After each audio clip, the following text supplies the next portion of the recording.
As you're all aware, the Indian National Congress is the oldest political institution in this country. As a part of our activity, we have a wide range of bilateral contacts with fraternal political parties around the world. In the context of this ever-increasing endeavor to establish the widest possible relationship with the largest spectrum of democratic political establishments, recently a two-member delegation of the Indian National Congress had visited Moscow to participate in the 13th Congress of the United Russia Party.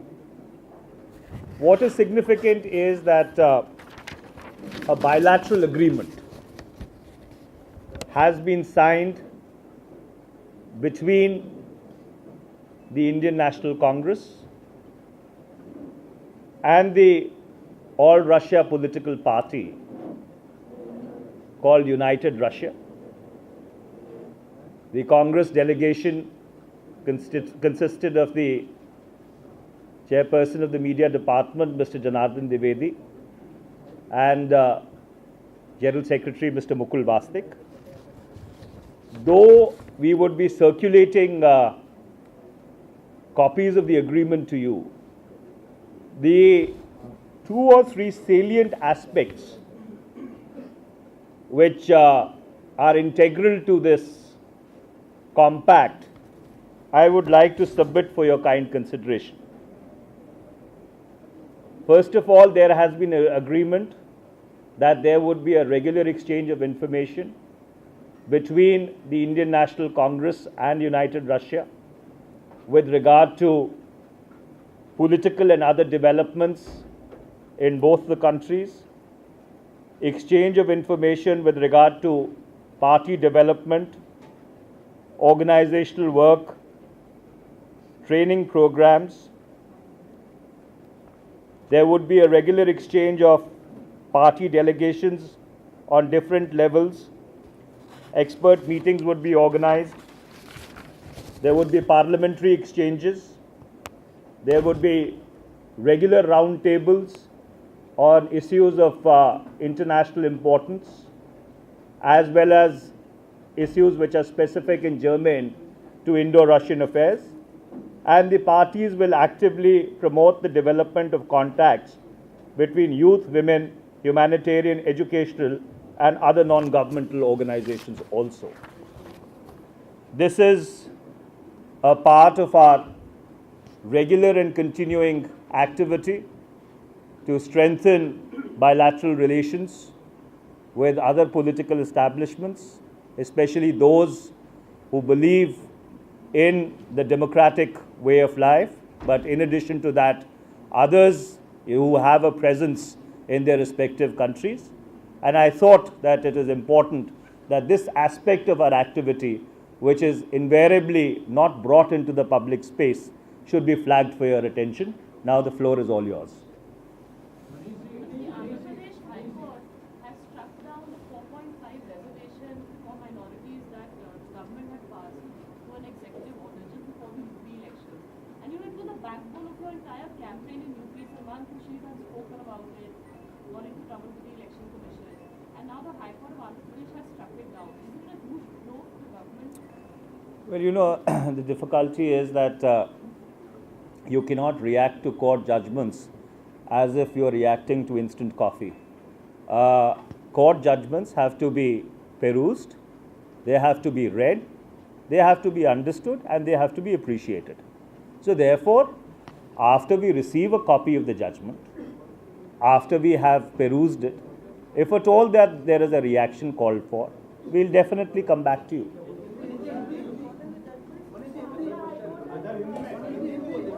देखिए, वो हिंदी में उस पर प्रतिक्रिया मांग रहे हैं। देखिए, किसी भी न्यायालय का जब भी कोई फैसला आता है उसके ऊपर तुरंत और तनिक टिप्पणी करना संभव नहीं होता।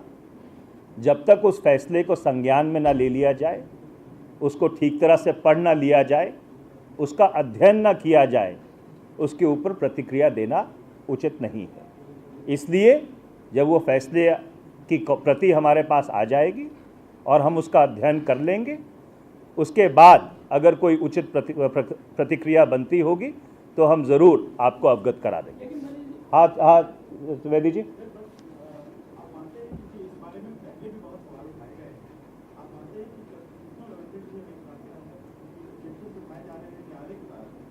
देखिए, मैं किसी भी न्यायालय के किसी फैसले के ऊपर उसका बगैर अध्ययन करे कोई टिप्पणी नहीं करना चाहता। मुझे नहीं मालूम कि न्यायालय ने क्या कारण अपने फैसले में बताए हैं, किस तरह से उन्होंने उस मुद्दे को देखा है। तो एक बार जब फैसला हमारे पास आ जाएगा उसको पढ़ लेंगे, उसके बाद अगर कोई टिप्पणी बनती होगी तो ज़रूर आपके समक्ष रखेंगे।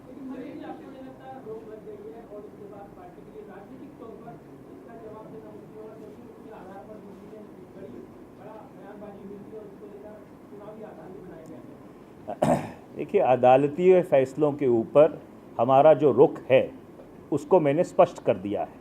इससे आगे इसके ऊपर मुझे कुछ नहीं कहना। आंध्रा में जो चल रहा है, अन्ना हजारे की टीम जो है उसके जो सदस्य है प्रशांत भूषण, उन्होंने कहा है कि मनमोहन सिंह जो है वो सरकार के लिए सिक्योरिटी के समान है। क्या आप टिप्पणी करना चाहते हैं? देखिए, अगर किसी व्यक्ति ने भी ऐसी अपमानजनक शब्दावली का प्रयोग किया है, हम उसकी कड़े शब्दों में निंदा करते हैं। डॉक्टर मनमोहन सिंह इस देश के पिछले 8 वर्ष से प्रधानमंत्री हैं। इतने बड़े देश में जिसमें इतनी विविधता हो, समस्याएं समय समय पर उठती रहती हैं, पर किसी के व्यक्तित्व के ऊपर इस तरह की टिप्पणी करना सिर्फ गलत ही नहीं, अत्यंत ही निंदनीय है। और मुझे लगता है कि ये बेहतर रहेगा अगर वो लोग जो सार्वजनिक क्षेत्र में हैं वो शिष्टाचार के दायरे में रहकर अपनी टिप्पणियां या प्रतिक्रियाएं दें। यस हाँ।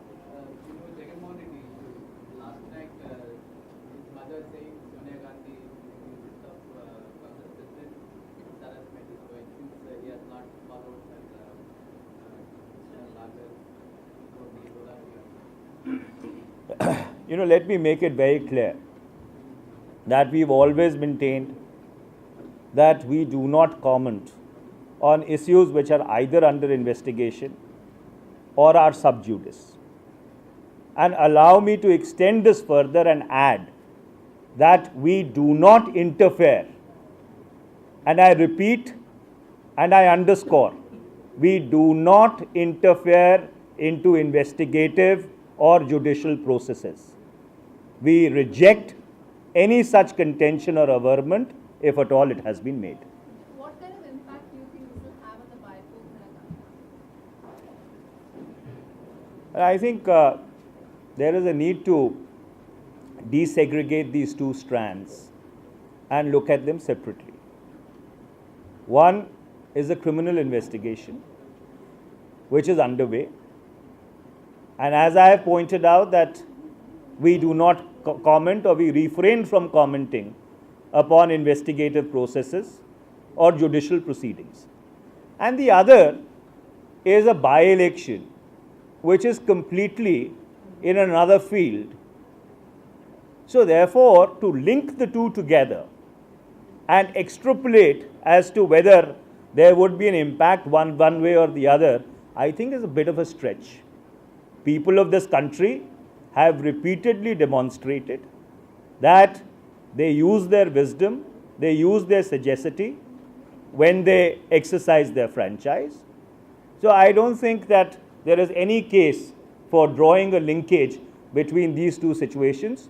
And if at all an attempt is made to draw that linkage, may I very respectfully say it would be a very erroneous read of the political genius of India. Manish, but how do you respond to the charge which is at the heart of the allegation against Jagan, that at the heart of the matter is that your government, your previous government, headed by late YSR, he had indulged in sustained rampant corruption, which is at the heart of the charge against Jagan. How do you respond to that? Well, again, you're trying to draw me into an area where we traditionally refrain from going into because of the reasons which I have just now articulated and enunciated. But having said that, I think it is important to understand that on one hand, we are being accused that an investigation process is underway because of vendetta.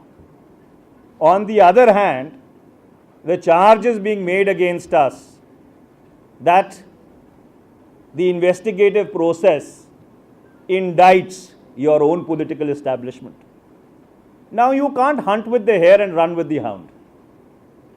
In fact, it vindicates the assertion which I had made that the Congress party, the UPA government, does not interfere into investigative or judicial processes. This is not our genius, this is not our tradition, and this is not the way we do things.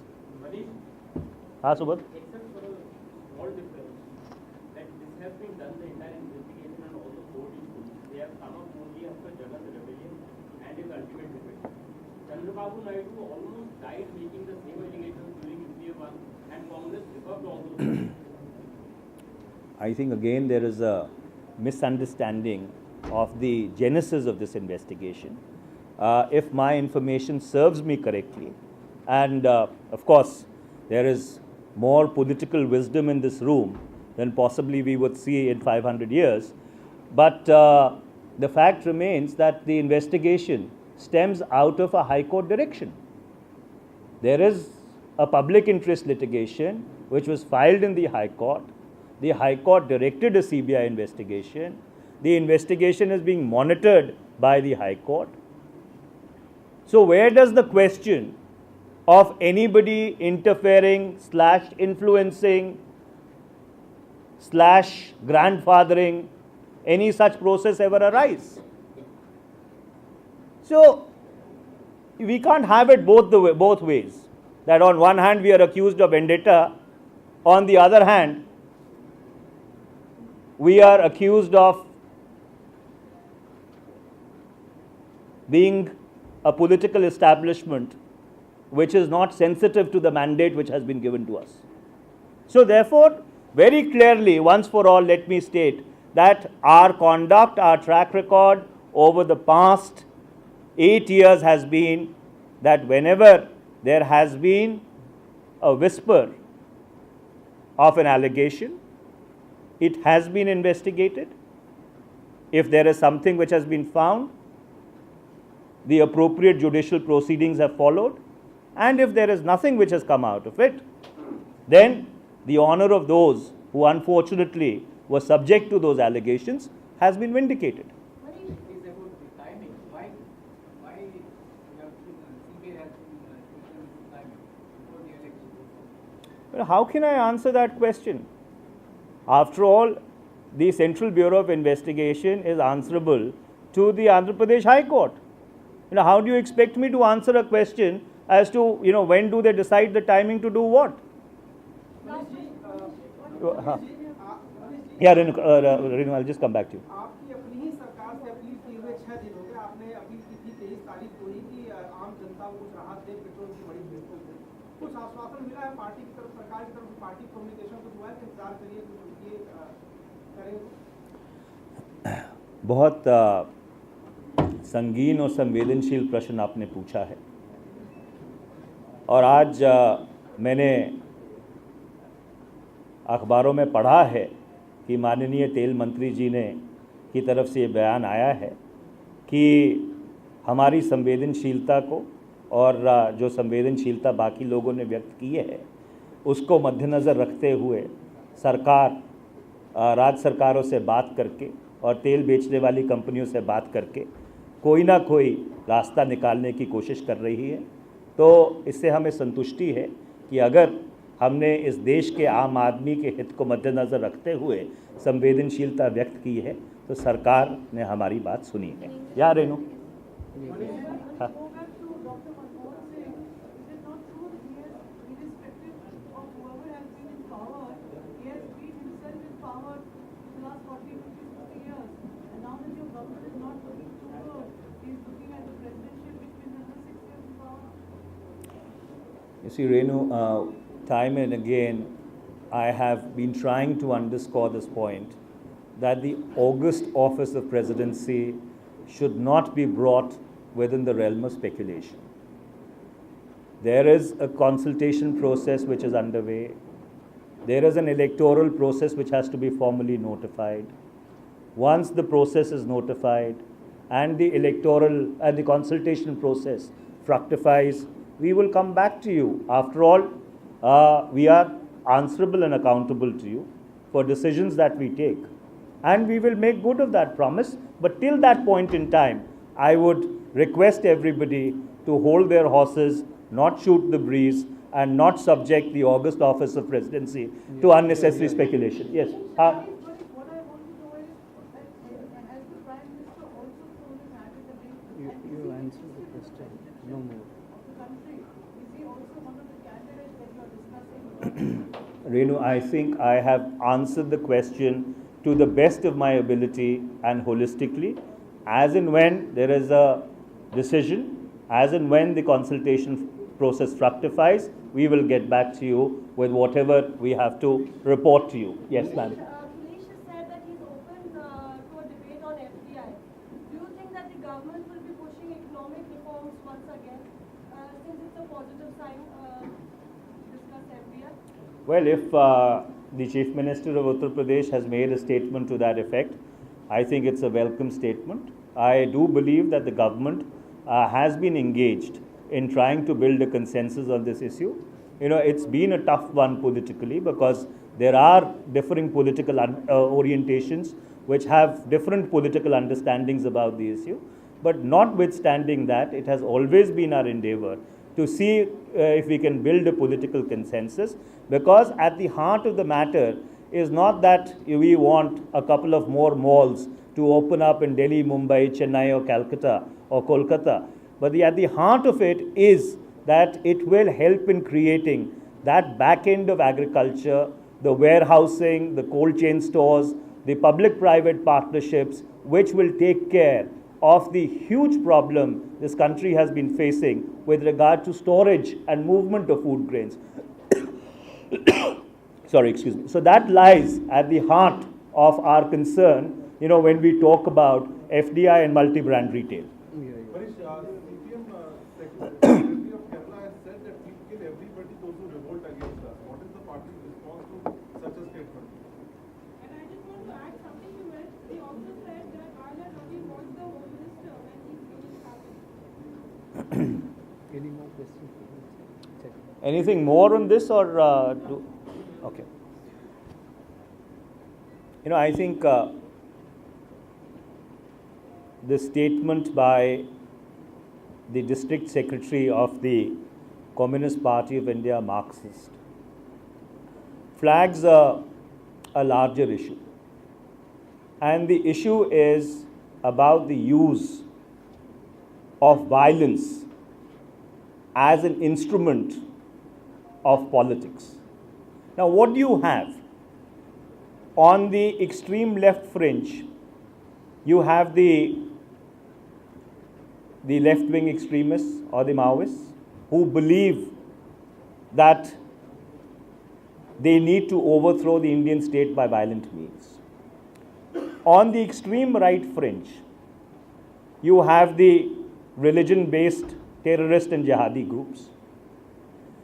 And in the center, in the democratic mainstream space, you have a principal left-wing party which comes out and says that we prepare hit lists, we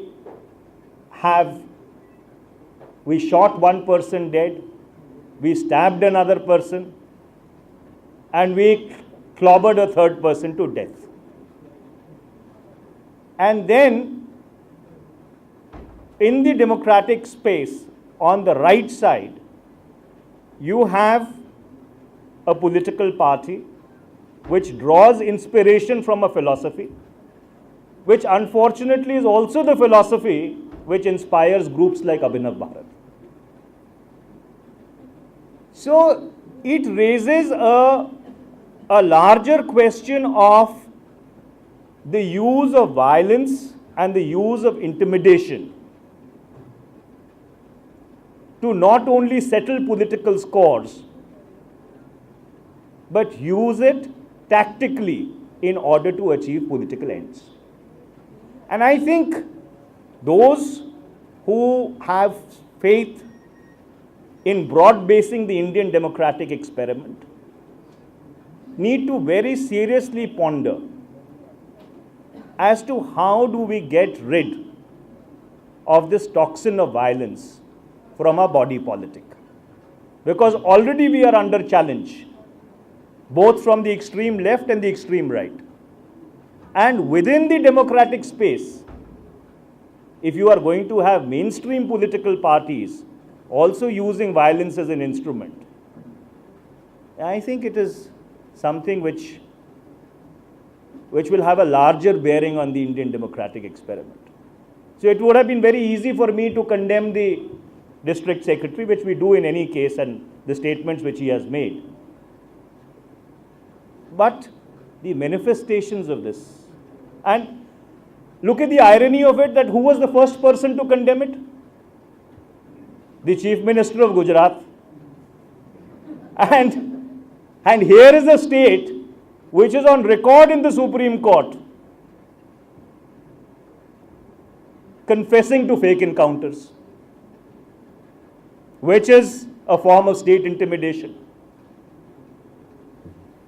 So I think it's unfortunate that some issues come up in the public space in this manner, but when they do, they require serious introspection, serious reflection, and they need to be addressed.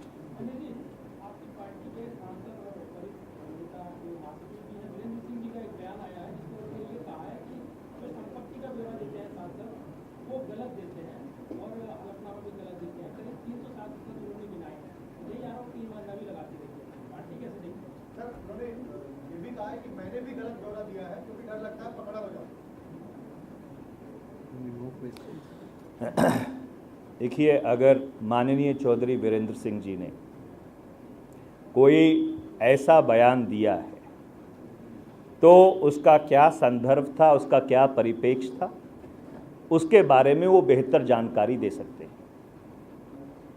पर हाँ, इतना मैं ज़रूर कहूँगा कि जब हलफनामे पे कोई बयान अधिकृत तौर पर किसी स्टैट्यूटरी अथॉरिटी को दिया जाता है तो एक आशा और आकांक्षा रहती है कि उसमें जो लिखा जाए वो सही है, और मेरा ये विश्वास है कि अधिकतर सांसद इस आशा और आकांक्षा पर पूरे उतरते होंगे। Thank you very much. सवाल है हिमाचल प्रदेश के स्थानीय चुनावों के नतीजे आए हैं, वहाँ कांग्रेस को करारी हार मिली है, और ये वो चुनाव है जब पिछले 26 साल में कांग्रेस कभी नहीं हारी, चाहे सरकार वहाँ जिसकी रही है। तो क्या वजह है कि कांग्रेस की जो लगातार हार हो रही है उसका सिलसिला कम नहीं हो रहा है? देखिए, स्थानीय चुनाव स्थानीय मुद्दों पर होते हैं। अब हिमाचल प्रदेश में क्या स्थानीय मुद्दे थे जिनके ऊपर ये चुनाव लड़ा गया, क्या कांग्रेस पार्टी की रणनीति थी, अगर कोई नतीजे आए हैं ऐसे तो वो नतीजे क्यों आए हैं, इस सब का मूल्यांकन करके, इस सब का विश्लेषण करके हम ज़रूर अगर किसी निष्कर्ष पर पहुंचेंगे तो आपको अवगत कराएंगे। पर हाँ, आपकी ये बात सही है कि अगर ऐसा कुछ हुआ है तो इसके ऊपर गंभीरता से चिंता करने की ज़रूरत है। Yeah, Venkat, I'll just come back. Sorry, come back again.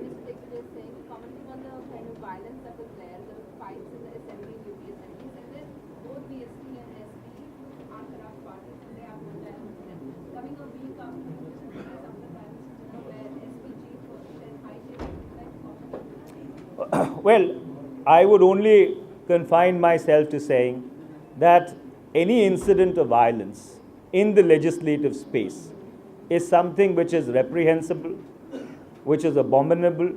It needs to be condemned in the strongest terms, because if the respect for legislative institutions is going down, it's also partly or substantially because of the conduct which takes place within the confines of those institutions. So therefore, I think it is incumbent upon anybody who is a legislator or a parliamentarian that he should hold himself to a standard whereby people cannot accuse him or accuse the institution of indulging in conduct which is not in consonance with what is expected by the people who send them there. Ha, Venkat? Last question. Rishi, what is the special about Mr. Janardhan made his visit to Moscow?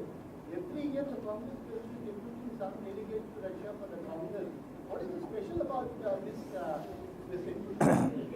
Well, Venkat, since I am the secretary, During austerity measures are going on, maybe that is the special. since I am the secretary of the Foreign Affairs Department also, it's not often that we get a chance to put the activities of our department in the public space. And I thank you for this indulgence. The fact is that we have a regular interaction, a regular and a substantive dialogue with a large number of political formations across the board. With the erstwhile Soviet Union and the current Russia, we've had, or we continue to have, a substantive dialogue with a large number of political formations. But yes, we do get into bilateral relationships in terms of agreements where we find that there would be a substantive value add both ways. So the significance of this agreement and the reason that I decided to take it up suo moto is because this is an aspect of an organizational work.